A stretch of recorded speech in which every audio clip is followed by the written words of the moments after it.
Every morning at 7 a.m., George Miller brewed 2 cups of coffee. One black, one with a little milk and honey, just how Evelyn liked it. He'd set them both on the old wooden table by the window, facing the sunrise. One cup would steam, the other would stay untouched. He did this every day for 2 years. Neighbors whispered that George had lost his mind, talking to an empty chair, smiling at nothing. But George didn't care. He still heard her laugh in the quiet, still felt her hand on his, still saw her eyes in the morning light. They had been married 43 years. Met in 1978, at a bus stop, in the rain. She was reading a book. He offered his umbrella. She smiled, and his life changed forever. They weren't rich, but they were happy. Small home, shared dreams, endless laughter. Evelyn loved simple things: Sunday picnics, garden flowers, late-night dances in the kitchen. George loved her. Every anniversary, he'd leave a handwritten note on her pillow. "Still the best part of my day, G." It was autumn when everything changed. The trees were golden. The air smelled of cinnamon and leaves. They were on their way home from the grocery store when the accident happened. A drunk driver ran a red light. George survived. Evelyn didn't. He woke up in a hospital bed, confused, calling her name, until a nurse held his hand and whispered, "I'm so sorry."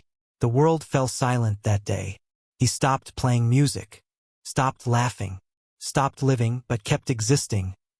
After the funeral, George couldn't bring himself to move her chair.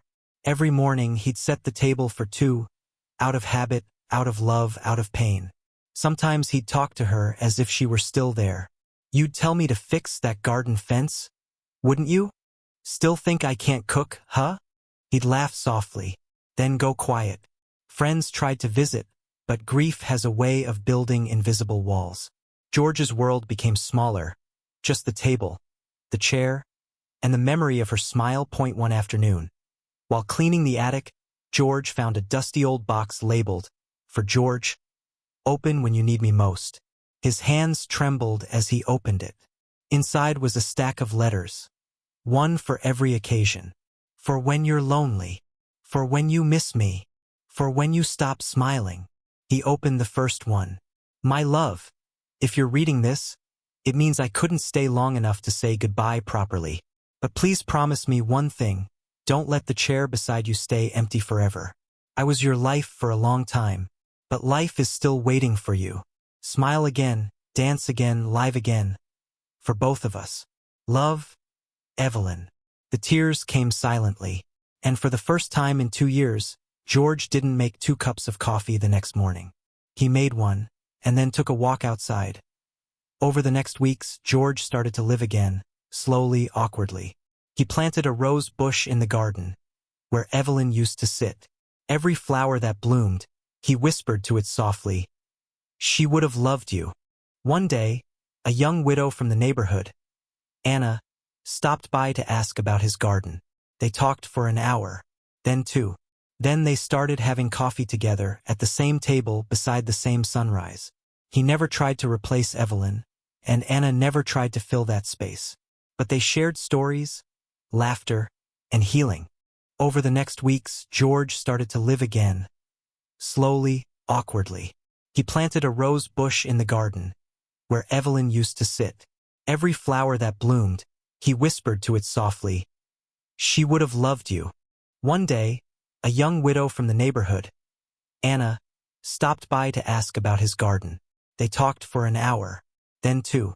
Then they started having coffee together at the same table beside the same sunrise. He never tried to replace Evelyn, and Anna never tried to fill that space. But they shared stories, laughter, and healing.